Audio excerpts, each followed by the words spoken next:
welcome to Your Family Dog, a podcast dedicated to helping families love living with dogs. Hi, welcome back to Your Family Dog. I'm Julie Fudge Smith, and I'm here with Tina Spring. And a couple of announcements I wanted to make before we get started on our topic. One is this is episode 175.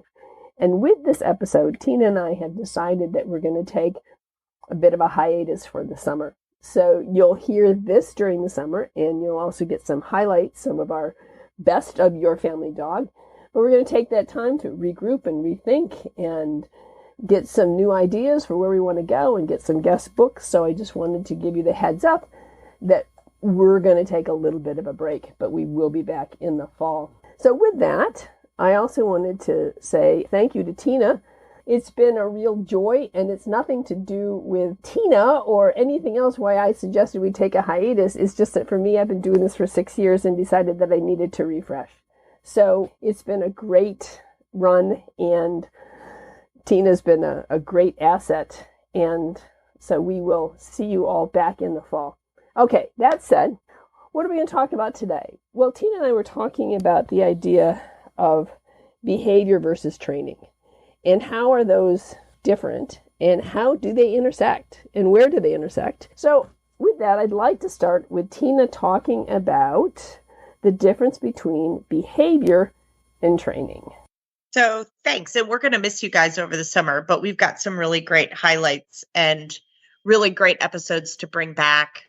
So if you have only joined us recently, we're going to dust off some stuff from Colleen, and you're going to get really great information. You're just going to get it revisited. So that's always, I think review is always good. So often when I'm talking to families, they're focusing on a training issue, and they've done all the right things, right? They've done the exercises, they've done the work, and yet we're still not being successful. And so sometimes that means we're banging up against what's called a behavior problem. So let me first kind of give a generic example, and then I'll give a more specific example that tends to help families sort it out.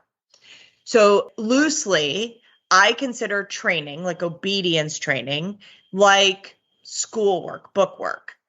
Sit down, stand, stay, politely schwalking, coming when called, leave it. Like there's a whole laundry list of obedience training exercises that we teach our dogs, and those are super important.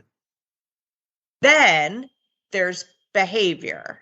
So if we think of obedience or training as book learning, reading, writing, grammar, arithmetic, spelling, all of that, then on the behavior side is how to navigate the world. So that's how to decide where to sit at the lunchroom, or what to do if you really, really need to use the restroom, but the teacher is busy in their books and not noticing your hand up, or the child next to you is bullying you to get your lunch money. Like, how are you supposed to navigate that? So the example I typically use that kind of brings it home for people is like if we're all sitting at dinner table and you say, Tina, pass the potatoes, and I say the curtains are on fire, and you give me a confused look and go, no, you must have misunderstood. And you look at the potatoes and you go, Tina, could you please pass the potatoes? You're being helpful. And I say, the curtains are on fire. And you go, no, sit, look at me, pass the potatoes, pointing at the potatoes. We are at an impasse. My question is, are the curtains on fire? It doesn't matter. Okay. It really doesn't matter, because for me, the curtains are on fire, right? So it doesn't matter if somebody roofied my coffee, and for me, I'm hallucinating that the curtains are on fire. For me, there is something going on in the environment that is taking up my bandwidth, and I'm not being disrespectful and being dominant over the potatoes. Oh, I don't know about that. I'm thinking you're trying to dominate the potatoes. I've long thought you were a potato dominator, but do you need all that starch? But that's a separate conversation. So often, as our dog starts to struggle with something going on, could be internal or external, right? No, I can't come when called. There's a bunny. Or no, I can't come when called. I can't hear you because I'm a terrier and my eyes are engaged with a bunny, right? There's a whole bunch of reasons, or maybe my foot hurts, or maybe I'm losing my hearing, or maybe you're standing in a doorway and there's light behind you and I can't tell who it is. It looks like a giant dragon to me. Like, as our dogs start to struggle behaviorally, my experience is the human response is to sadly move to the dog's being disrespectful, and I need to give them more orders, more firmly, more loudly, and bigger so that they comply. right. Or the other thing that I think that people default to, if it's not being the dog is being disrespectful or the dog is trying to dominate me, it's the dog is really stubborn. Oh yeah, the stubborn word. And what I have found is I try to tell people, oftentimes it could be that we don't know what it is that's causing this sort of paralysis in your dog. If they're not willing to move, if they can't take a treat, if they're not going to look at you when they normally do, then this is not the time to say, I think we've suddenly discovered our inner stubbornness. This is the time to say, hey, what's going on in the environment that is challenging my dog so that he can't do what I know he's capable of doing? Well, right. And to be fair, in my example, neither of us are getting our needs met. You're not getting your potatoes, and I'm not having an emergency dealt with, and I'm not being supported through that. So if I shut down, if I'm nervous, if I'm freaked out, if I'm confused, I don't want the person that I'm interacting with to assume I'm just being a jerk and stubborn or disrespectful. I want them to recognize that there's some sort of crisis and that I need their support to give them what they need. My experience is typically our dogs desperately want to do what we're asking of them. There's sometimes just a barrier to that. So when you're working with a trainer and the trainer starts adding more and more pressure to the mix, there is very likely a behavior problem that's interfering. If we're escalating our response, Suzanne Clothier she said this in front of me at a seminar. It was fantastic. She said, when we start adding equipment, we've lost the dog's mind. And I think that is very, very true. I think that is really true. I think that is very true. And that's why I always ask people it's most of the time, we're not talking about a life or death situation with our dog. So what we need to do is stop and take a step back and go, hey, what's going on? Why are you anxious? Why are you not moving? Why are you, maybe you're frozen, maybe you're growling. And this is just not typical behavior of your dog. Snapping the leash or, whatever is just not going to solve the problem. So I think you're absolutely right. When we add equipment, we've lost the dog because not only have we lost it, I think the dog's already lost. I think at that point we've already lost the dog. So I would say yes. And often, and I don't know, again, I think it's just part of being human. We like to add more pressure. We aren't really good at knowing when to take pressure off. And that is really where the magic is, right? Yes, I would agree. To look at my learner, whether it's a human or a dog or a horse or a cat or a chicken, and go, how do I make it easier for this learner to go where I want them to go, to do what I want them to do, so that I can have a party for them. I had a really hard case this morning. It is a 7-year-old German Shepherd. She has been highly anxious her whole life. Poor thing.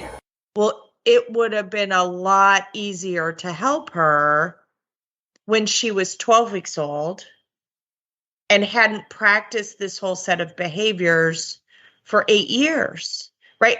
Now, are we going to help? Can we change things? Can we improve it? You bet. But are we going to get the same traction that we would have gotten way back when? No. And that's why I tell owners that I have in fact, we'll post it up here, a list from the OSU Behavior Department about warning signs in puppies. So one of the things to take a look at, if you're concerned that your puppy's not progressing the way you think he ought to, or there's some concern here about we're kind of anxious in a situation, take a look at this list of warning signs, because the earlier we can address this behavior, the more successful our results are likely to be. So let's talk about a situation that some families are facing right now and kind of how to navigate it in a way that might potentially have some negative fallout versus a way that might be a better fit. So I got an email yesterday from a family that has a 14-week-old puppy. They've had this breed of dog and this kind of dog for a long time. This puppy's completely on track and doing great. No major sensitivities, no major problems. Everything's going lovely, right? They have had a trip postponed for multiple years because of the COVID, and they are now getting to take their trip. Well, they're going to have like a 20-week-old puppy when that trip happens. That's kind of an important developmental time. Many sensitive puppies are going through a fright stage. Likewise, they're becoming adolescents, and that's always fun. I'm actually one of those weirdos that likes adolescence, but that's a story for another day. Not everyone's brain enjoys adolescent behavior. And so this family is concerned. Typically, their pet sitter would come and stay with their dog, and they wouldn't give it another thought, but they don't want to lose ground. The pet sitter works a regular job during the day, and they've put a bunch of time and energy and momentum into this puppy, and they don't want it to go to waste or to be negatively impacted. And so she contacted me about a board and train.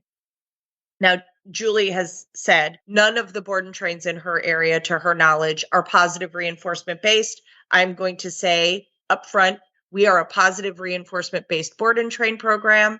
There is no shock. There is no prong. There's none of that silliness. We don't need it. And so this family approached us about a board and train, and she was a little worried, like, will it be okay when he's so young? And I said, absolutely. We will adjust the program moment to moment, day to day, to the puppy that's in front of us. And we're going to notify them. So my staffer who helps with board and trains, who does a phenomenal job, is a doodle breeder. There's always hot and cold running doodles everywhere. So if all of a sudden this little puppy decides that curly-coated dogs are terrifying dragons, well, we're not just going to like throw them in a play group with a whole bunch of doodles. Like, that's not a good idea. We will adjust what we need to do, and we'll send mom a text that says, hey, Leo decided today that curly coats are scary, or chickens are scary, or horses are scary, and this is what we're doing to help him with that. So, Julie, you know, with even your dogs, like Zuzu gets randomly afraid of whatever. Like, it's not predictable. It's not. Zuzu's like, oh my goodness, it's, I don't know, a leaf from an oak tree. You know, which I've seen 1,000 times, but this one's landed on my head. So I have a little Chihuahua that's boarding with me for the week. One of my good friends left her in my care, which I appreciate. And she's like 6 pounds of dragon. I absolutely love her. She's fantastic. But taking her for a walk is hysterical because she's just the edge of anxious. So she's walking along, and if a weed is too tall, if a stick moves, she jumps like 3 feet in the air. And I'm just standing there on the end of the leash going, a little jumpy today. We got a moment going on. Well, and Chihuahuas have legs that are like little springs anyway. So, you know, it's kind of like one of those little spring toys. You pop it and it goes, woo! Well, and it's funny because I'm like, oh, politely walking with a tiny dog is so hard. It's so hard on my back. So yes, I probably need to get the clicker out, but that's a story for another day. So, for example, this little 14-week-old puppy, it sounds like, will come into our care. We will basically be doing a puppy raising program as if we are optimizing him for our homes. Even though we have an agenda and a list of what we're going to try to get done, as based on what the owner's requesting, the handler, we are going to very closely monitor where that puppy is developmentally on that day, in that moment. So if we have a puppy who all of a sudden has a sensitivity about something, we're going to throw a flag on the play. We're going to let that family know, and then we're going to deal with what's in front of us. I'm not going to guarantee behavior because I can't. No, you can't. You cannot guarantee behavior. And anybody who tells you that they can, I usually tell people you need to run in the other direction as fast as you can. Because if they're going to guarantee behavior, what they're basically guaranteeing is no behavior. They're guaranteed they can get your dog to shut down. And they're going to use force-based methods, is what my experience has been. I was also going to tell you one of the things that I think I might have told this story before, but when my first flat coat, Bingley, he was about, 6, 9 months old, and we were out for a walk, and we walked by, our neighbor has a cement pig in his front yard, and Zuzu has walked by the cement pig, a dozen or more times, right, on that day. As we approached the cement pig, he went, oh. I'm like, what do you see? And he's like, oh, it's a cement pig. They're very dangerous, Mom. Very, very dangerous. So we stopped, and he looked at the cement pig, and he looked back at me, and I gave him a treat. He leaned towards the cement pig, came back, I gave him a treat. Then he kind of took a step, and I gave him a treat. So I rewarded him for every step, every move that he made to get close to the cement pig. I didn't force him. I just stopped and let him proceed with figuring out what this thing was on his own, until eventually I could put treats on the top of the cement pig and he would eat them. And we walked away. This whole process, probably took me longer to explain, was maybe 10 minutes maximum, 10, 15 minutes. And from that day forward, the cement pig was not an issue. But if I hadn't allowed him to stop and to take a breath and to explore it at his pace and not mine, I don't know if we wouldn't be afraid of all kinds of garden sculptures after that, right? And that's, it's just, I just don't really want a dog who's neurotic about, sculptures, because then I can't take him for a walk in the cemetery. Well, I mean, face it, the little gnomes. Oh, yeah, they're scary dudes. They are. But if you are allowed to snip at them and did a piece of liver, then they're actually pretty cool. Well, so this is a really interesting thing, because I see, and I will admit freely that I have struggled with this too. We tend to be like, okay, this is what we're doing. Like, today we're going on a socialization walk. Today we're doing this. Today we're doing that. And then the dog is weird, right? Okay, we'll just chalk it up to weird. So suddenly the dog decides, like, I'm afraid of flags today. It's Thursday. It's the day to be afraid of flags. It is fascinating to me how people either decide we will never go on a walk near flags ever again, or we are going to flood the dog with flags. When I'm like, all you have to do is when your dog stops and goes, for goodness sakes, there's a flag, you go, yep, it's interesting, isn't it? And just give them time. You don't force them, and we don't run away. We just, if it's a safe thing to do, you hold position and you go, wow, that is a flappy flag. Like, that is really interesting. The same as the dandelion that tried to kill Varney today on her walk, right? She could have been murdered by an 8-inch tall dandelion. And I was like, that was terrifying, wasn't it? It's like a tiny little yellow mace. Right. To kill chihuahuas. Well, the other thing I was going to say, too, is I'm glad you mentioned about stopping, because one of the things I think that's really important is to pay attention to what your dog is telling you, so that when we start to slow down and we stop, you stop. Don't try and get closer. I think it's really important to allow the dog to be able to observe whatever it is, that terrifying, the killer dandelion, or, the death-seeking cement pig, at a distance at which their force field will work. And so as long as their force field is up and they can, like, watch the killer flag or the heat-seeking death missile pig, or the, terrifying dandelion. Or the inflatable. Inflatables are the worst. So one of the things I would say is, a lot of times I think we want to do something. And sometimes I think the best answer is just hold and wait and be in the moment with your dog and go, that is a lot, isn't it? People laugh listening to the instructors, especially my instructor class, when when we're all in class working our dogs together, we sound like lunatics, absolutely unhinged, because there is a lot of us, one of us to our dog who's losing it about something going, that is a lot, isn't it? Right? Like we don't get all amped up. For the most case, dog trainers have dogs that are kind of wacky and have sensitivities. And so we are working through things, learning how to work through things to help you with your dog. So we're not embarrassed by it. I mean, sometimes the behaviors are embarrassing, but my dog is going to struggle and so is yours. And that's okay. Right. Right. It's totally okay. So I'm always a little suspect about the person who claims to be a dog trainer who has a completely normal, stable dog. I'm like, what's that about? They don't have a dog who's, I don't know, Clementine. Clemmy's fascinating. Yeah, she is. That's a really nice word to put it. She's funny. She is funny. Well, the other thing is that one thing I did want to say is two things I think are real important for people to understand when they're doing this, because I've seen this happen successfully and unsuccessfully with clients who had very similar dogs, who were very dog reactive on walks. One client, I said, this is not the time to be on your phone.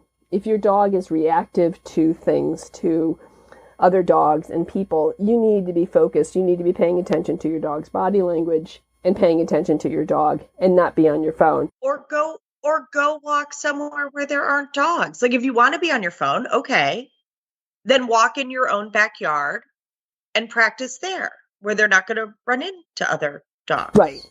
But I was going to say is that if you do want to walk in the neighborhood and you want to try and help your dog, it's always better, I think, to be paying attention to the dog as opposed to the podcast. It's our podcast. Of course, you can listen to our podcast anytime, and that would be great.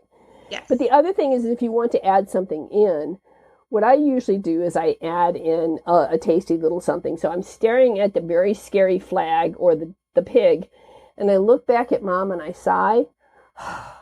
We get a treat for relaxing and for letting go and saying, yeah, you're fine.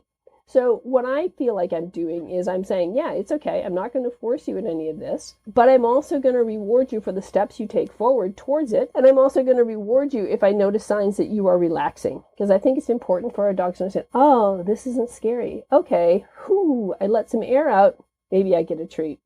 So I think rewarding our dogs for letting go of some of their anxiety is not a bad thing to do. So I do a ton of classical conditioning. So, you looked at the flag cookie. You looked at the flag cookie. You looked at the flag cookie. You looked at the flag cookie. You looked at the flag. You looked at me cookie. Now we've moved to operant conditioning. So I do a lot of telling people it's kind of like roller skating, like, where's your weight? And the moment, and you'll float back and forth between the two. It's totally okay. Don't worry about it. When in doubt, add a cookie. Yes. Right? Because if you accidentally teach your dog to bark at flags, we can fix that. Like that, I don't worry about that. We can fix that. What I want to do is change first how the dog feels and then what the dog does. Right. Absolutely. I want to change how the dog feels. That's why I'm adding in cookies like, okay, pig's not scary. Let out a sigh. I'm starting to let go of some of the stress. I'm going to reward you for that. Right. But some dogs have already decided that's a dragon. And so I'm like, it's a dragon who makes chicken happen. Yeah. I mean, I would go after a chicken eating dragon. It just depends on how sensitive that dog is. So if you have either a very young dog or a very special dog or a very old dog, don't wait to have a plan for when you're going to go out of town. Like I literally, today is Thursday, the 26th. That's when we're recording. Yesterday, I got a call from someone who has a 6-month-old Great Dane puppy who is right on the edge of house training and hasn't yet started crate training. And they wanted to know if I could take him for the weekend. My answer, through muffled layers of laughter, was no, right? Like, no, no, you don't get to destroy my weekend. Like you didn't forget that you had an enormous puppy in your house. So like there has to be some planning. Either make that puppy easy for me to take in and manage, house train him, crate train him, get him ready for that, or make arrangements with someone, who just has like some big boarding kennel somewhere that's taken care of, or plan to take the dog with you. But it's not a surprise that you have a dog, and it's not a surprise that you're going to want to take a trip. even if that trip was an emergency, you should still have a plan that you've been working toward. Right. The other thing is, I was going to say, is when you were talking about this, when we were living in Princeton, when Brad had a fellowship there, that was when Brad started his clumberlust. And so we were looking at clumbers, and he was researching clumbers, and somebody said, hey, I have a puppy that I'm going to have available about the second week in June. And that was when we were leaving Princeton to come back to Granville. But we passed on that puppy because we spent the month of July hiking in Scotland. And I said, I'm not having a puppy for 4 weeks and then leaving it for 4 weeks. So we have totally taken a young puppy in and incorporated it and done training for a month because the breeder called and said, hey, somebody canceled. Do you want this puppy? You've been on a waiting list 3 years, right? Again, you can make things work. But there has to be a little bit of like, okay, what's the plan going to be if this happens? Right. I'm just saying that there are times where you might be able to take a step back and go, okay, as much as this puppy's really cute, we have another breeder who's going to have a puppy available end of October. Much better time for us to get a dog. Better fit. Right. Right. Though for some people, that's like, okay, we're headed in your part of the world, you're headed into rain and sleet and snow and being outside and Christmas and the holidays and grandkids, right? Like there are other people that it's like, okay, that board and train would have been a better fit, keeping the puppy safe and healthy and doing the socialization and all of the things. Like everybody's got a groove to their own groove. Right. But it requires a little bit of thinking and planning. Yeah. Yeah, definitely. Now I will tell you, like a goober, I am taking in a 14-month-old puppy tomorrow that is planned to live here. I need another dog like I need a hole in the head. This particular dog is pretty fantastic. We're going to see what happens. But even that, before I pulled the trigger and said, yes, I will take this dog in, I had a conversation with someone else on the team and said, if this dog is not a good fit for my home, are you a backup plan? Because I owe my current dogs stability and peace. And so if adding this other dog makes it all go cattywampus in a way that's unfair to them, I will back away from this placement and we will have another plan actionable for that dog. Right. I'm right there with you. Yeah. Like I would very much like it to work, but I have a plan of what to do if we don't. I recently have a bunch of people who had a dog who was really struggling with high anxiety and resource guarding, and they added another dog who resource guards. And it's not working very well. No, it reminds me of what Milena said to us about separation anxiety, is that if you have a dog with separation anxiety, it's not going to help to add a second dog. That's not going to take care of the separation anxiety issue. In this particular case, if you have a dog who's resource guarding, adding another thing for it to resource guard again is not a great idea. And it can be particularly dangerous if you have small children in the house. Yes. And in this particular case, they have a 4-year-old child. And I said, I don't negotiate on safety. No, I never do. The individual breed group of the dog they added, it's still a very young dog, easy to send back from whence it came, is a breed that is genetically designed to resource guard. So they added a livestock guardian dog to a pot cake. And they just didn't know. All of the livestock guardian dogs they've met are just big fluffy marshmallows living alone and not resource guarding. So I understand, like this family in particular had a big trauma. They lost a young dog. And so I think there was a little bit of like, we have all this love and nowhere to put it. And so this is what we're going to do. And they're trying to do a good thing. But my counsel is this is not a placement that I would try to work through. In my youth, I would have been drawing up protocols and having a grand old time being creative. Now that I'm older and I hope a little bit wiser, I'm like, okay, this isn't safe. And this puppy is going to grow into this behavior, which is going to make the whole system less stable and less safe. So we ought not. Right. We ought not. And the big fluffy guardian dogs tend to do much better as singletons anyway, because they are designed to be that way. They're designed to be independent-minded single dogs who take care of a group of sheep or some goats or whatever. They're not really designed to work in a pack. So for this sweet family, I totally get where they were coming from. They lost a relatively young adult dog, like 8 years old, suddenly and dramatically. It was terrible. The dog got cancer and got terribly ill and died. That dog had been the stabilizing dog in their household, right? Right. A super easygoing, male, affable dog who loved their pot cake, and their pot cake was real, like would follow his lead. So she would defer to him. When they lost him, things destabilized. And so they were like, oh, she needs another dog. So what their decision making wasn't bad. No, it wasn't. They just didn't realize, like, don't get a puppy, like, because who knows what that's going to grow into. And so, for example, this dog that I am taking in tomorrow, while my heart is like, yes, yes, yes, yes, my brain was matriculating, who is this dog and how could he fit or not fit, right? When I met him last, a year ago, he was a very stable, very nice puppy, very level-headed, great at reading social cues, not reactive or fearful to anything. And so a dog that I would classify as stable. If he is still that dog, he is very likely going to become a stabilizing influence for my other dogs, because my other dogs are special and some of them are quite worried.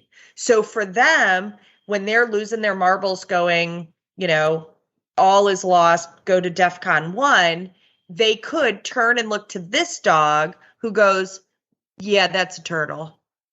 And they go, no, we're all going to die. And this dog could go, no, I'm pretty sure that's a turtle. We like turtles. Turtles are kind of cool. And my dogs could chill out and go, well, we're so glad you were here. Let's take it back to DEFCON 4.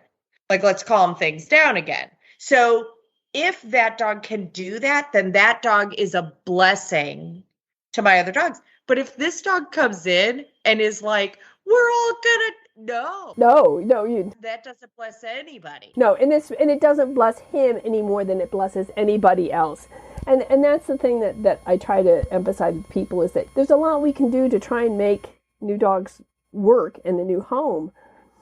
But it will become apparent fairly quickly if it's not going to work. And at that point, when you feel like it's really not working, it's not working with the dogs that I have, it's not working with us, it's not working with my kids. My kids are feeling like we need to go to DEFCON 5 because this dog's come into the room. It's better to make arrangements to rehome sooner rather than later, if it really gets to that point, because it's not fair to you or the dog. And the longer the situation escalates into something that's not workable, the worse the behaviors we're learning. Right. Well, and like Wilt Chamberlain, everything is habit forming. Be careful what you practice. Right. So this dog is almost 2. Still young enough to be amenable to change and to be adaptable. He's still an adolescent, but enough of an adult that I get glimmers of the dog he will become.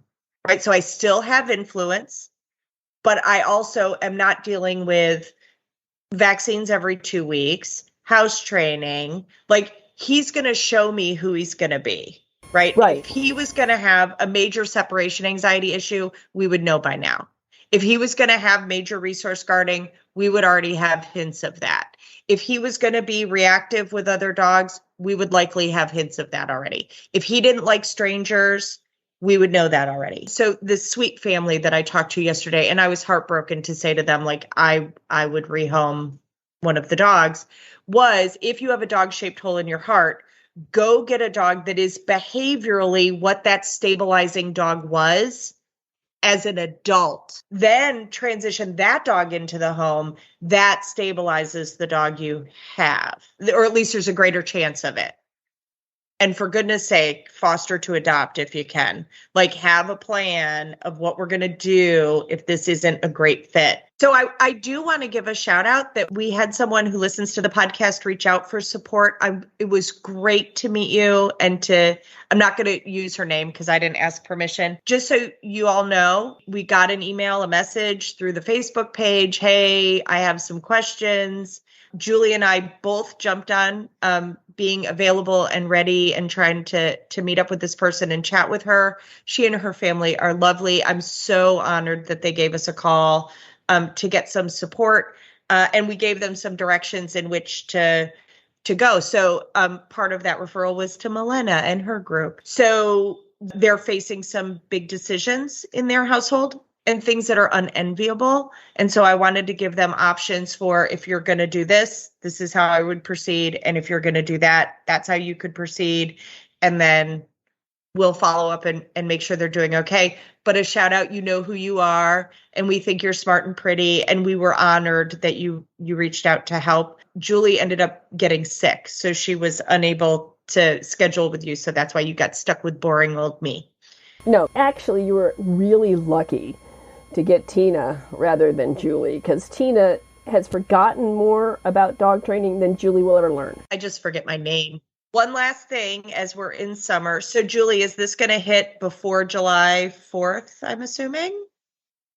Let me think.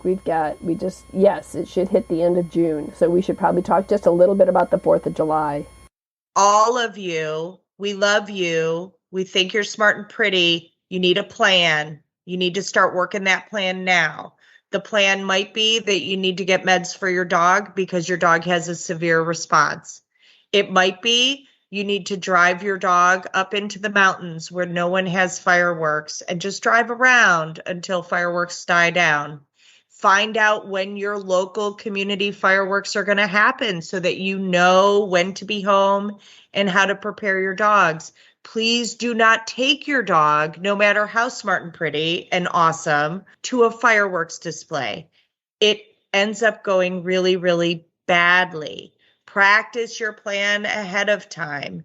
If you're going to condition it, which is what we'll be doing here at Casa de Taunton, we will be stuffing and freezing Kongs and playing the sounds of different fireworks files, quiet and then slowly louder as we transition toward Independence Weekend, because we know fireworks are going to happen. I don't want my dogs freaked out by it. Right. Those are very, very good suggestions. So now is the time. Fireworks happen twice a year. We can have a big whole argument about should they take the boom out, like that. That is a discussion for another day. I would love to have that discussion. What I will tell you is I have to work with the world we live in, where doorbells are going to happen, thunderstorms are going to happen, and fireworks are going to happen. So we've got to prepare our dogs. It's also important that you understand what your dog's reaction is and make sure that your dog doesn't escape. There are more dogs that are lost over the 4th of July weekend because they panic and they run from the fireworks than any other weekend in the year. So this is not an insignificant thing. Shelters get inundated with dogs who have panicked and run. So make sure that your dog is safe and happy and secure. Yeah, and that can mean that you and your buddy go for a ride in the car and go hang out somewhere in the middle of nowhere where there's not fireworks. That is a perfectly reasonable answer. Right. Right. So there's lots of flexibility. One of the things that we do is we have a room that is small and there's just one window and we can block that off and we go in there and we have through a dog's ear music playing loudly and we have Kongs and anyway, there's all kinds of things that you can do depending on the severity of your dog's anxiety over fireworks. But don't take for granted that your dog's going to be okay. Right. Just because they were okay last year doesn't mean they'll be okay this year. So that's the tough thing. So start your conditioning now so that if there's a flag on the play and your dog is really, really struggling, you can get help before you have a really bad experience that's difficult to recover from. All right. And with that, thank you very much, all of you, for listening to Your Family Dog. We are so grateful to have the audience that we have and that all of you have stayed with us through the years. And please stay tuned through the summer. You'll get a lot of good episodes reinvented, so to speak, again, with new episodes in September. So Thanks so much, and all of you have a great and wonderful and safe and fun summer. Thanks for listening to Your Family Dog. Got questions? Interesting ideas? Visit www.yourfamilydogpodcast.com to share your thoughts.